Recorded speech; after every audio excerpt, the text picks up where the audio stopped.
wasaaradda hawlaha guud guriyeynta iyo gaadiidka ee Soomaaliland ayaa magaalada Caynaba waxay ka furatay xafiis cusub.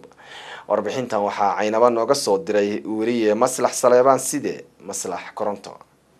gudoomiyaha gobolka Saraar Axmed Cali Nuur ayaa maanta ka qayb galay munaasabad ballaaran oo xariga lagaga jaraayay xafiis cusub oo wasaaradda hawlaha guud ee guriyeynta iyo gaadiidka Soomaaliland ay ka hirgelisay magaalada Caynaba ee xarunta gobolka Saraar. Furitaanka munaasabadan ayaa waxaa sidoo kale ka soo qayb galay qaar ka tirsan xildhibaanada golaha deegaanka degmada Caynaba, xogayaha dowladda hoose degmada Caynaba, maayir ku-xigeenka degmada Caynaba ahna kusimaha gudoomiyaha golaha deegaanka degmada Caynaba, cuqaash iyo waxgaradka gobolka Saraar. Waxaana furitaanka munaasabadan ugu horeyntiiba ka hadlay madaxweynaha wasaaradda hawlaha guud ee guriyeynta gaadiidka gobolka Saraar Farax Jaamac Xirse waxaanu ka sheekayay baahiyaadka ku xayndaaban xafiiska wasaaradda hawlaha guud ee guriyeynta gaadiidka gobolka Saraar isagoo baaqna u diray wasaaradda hawlaha guud ee guriyeynta ee Jamhuuriyadda Soomaaliland.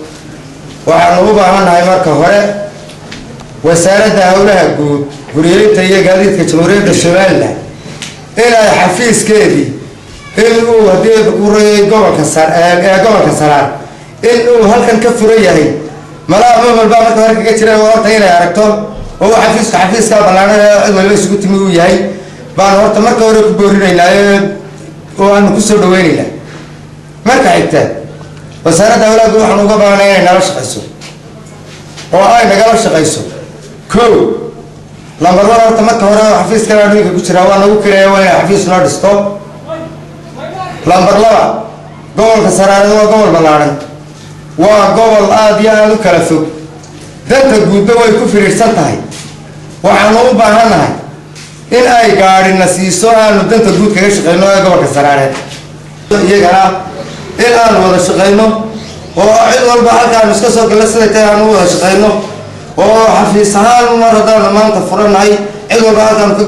aan ka galo. maayir ku-xigeenka degmada Caynaba ahna kusimaha gudoomiyaha golaha deegaanka degmada Caynaba iyo waliba agaasimaha waaxda cashuuraha bariga gobolka Saraar oo munaasabadan iyaguna ka hadlay ayaa si weyn ugu bogaadiyay furitaanka xafiiskani isuduwaha wasaaradda hawlaha guud ee guriyeynta iyagoo sidoo kale ugu baaqay isuduwayaasha kale ka shaqeeya wasaaradaha kala duwan ee gobolka gobolka iyagoo xafiisyada lahayn talaabada muhiimka ah uu ku talaabsaday isuduwaha wasaaradda hawlaha guud ee guriyeynta iyo gaadiidka gobolka. gudoomiyaha gobolka Saraar Axmed Cali Nuur oo munaasabadan soo xiray ayaa si weyn ugu amaanay isuduwaha wasaaradda hawlaha guud ee guriyeynta iyo gaadiidka furitaanka xafiiskani isagoo wasaaradda hawlaha guud ee guriyeynta iyo gaadiidka kula dardaarmay inay si weyn ula shaqeeyaan xafiiskani gobolka Saraar ka hil wasaaradda hawlaha guud ee guriyeynta iyo gaadiidka Soomaaliland. sidoo kale waxa uu barasaabka gobolka Saraar Axmed Cali Nuur uu ka sheekeeyay mowduuc ku tacalluqa ahmiyadda ay leedahay samirka iyo inuu qofku shaqadiisa u noqdo daacad.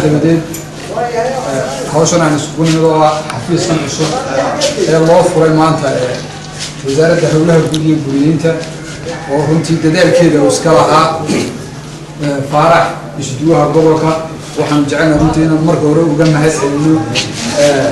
Farax oo ahaa isuduwaha gobolka ee gobolka Saraar ee wasaaradda hawlaha guud iyo guriyeynta dadaalka uu muujiyay runtii waa mid shakhsiyan ku jira. waxaan u ahaa in badan dad fara badan waa garanayaan baan u maleynayaa Farax in badan inuu ku soo shaqeynay fulinta isagoo aan lacag aadan sanawaad badan inuu soo dhabar adeegay. maanta se waxaad moodaa midhihii dee uu soo samray inuu horaanteedu ku tii hadda kastaba ha ahaatee xafiiskan wasaaradda hawlaha guud ee guriyeynta laga hirgeliyay magaalada Caynaba xarunta gobolka Saraar ayaa noqonaya xafiiskii ugu horeeyay wasaaradda hawlaha guud ee guriyeynta iyo gaadiidka Jamhuuriyadda Soomaaliland ay ka hirgelisay guud ahaanba gobolka Saraar waxaana ku soo beegmaya waqti ay baahi weyn u qabeen bulshada ku dhaqan gobolka. Maslax Saleebaan Side Koronto, telefishinka caalamiga Somali Channel, Caynaba.